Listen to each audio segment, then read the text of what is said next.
दोपहर का समय था। राजा अकबर अपने दरबार में बैठे कुछ सोच रहे थे। अचानक उन्हें बीरबल की कही हुई एक बात याद आई। उन्हें याद आया कि एक बार बीरबल ने उन्हें एक कहावत सुनाई थी, जो कुछ इस तरह से थी, खाने के बाद लेटना और मारने के बाद भागना एक सयाने मनुष्य की निशानी होती है।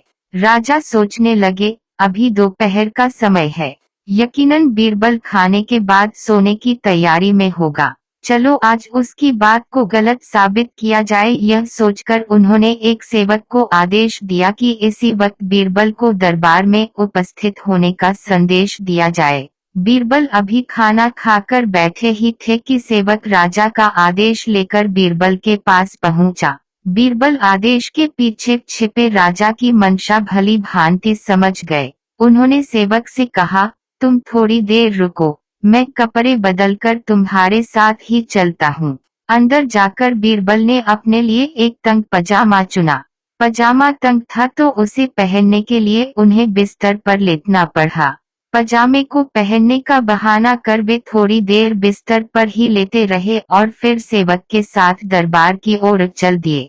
दरबार में राजा बीरबल की ही राह देख रहे थे। उनके वहां पहुंचते ही राजा ने पूछा, क्यों बीरबल, आज खाने के बाद लेते थे या नहीं? बीरबल ने जवाब दिया, जी महाराज, जरूर लेता था। यह सुनकर राजा को बहुत गुस्सा आया। उन्होंने बीरबल से पूछा, इसका मतलब यह है कि तुमने मेरे आदेश का असम्मान किया। तुम उसी समय मेरे सामने क्यों उपस्थित नहीं हुए? इसके लिए मैं तुम्हें सजा देता हूँ। बीरबल ने तुरंत जवाब दिया, महाराज, ये सच है कि मैं थोड़ी देर लेता था, लेकिन मैंने आपके आदेश की अवहेलना नहीं की है। आपको मुझ पर यकीन न हो तो आप सेवक से इस बारे में पूछ सकते हैं।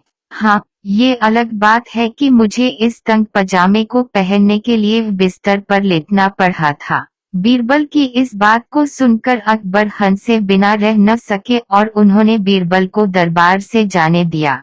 कहानी से सीख। इस कहानी से हमें यह सीखने को मिलता है कि परिस्थिति को भांपते हुए हमारे द्वारा उठाया गया एक कदम हमें अनेक मुसीबतों से बचा सकता है।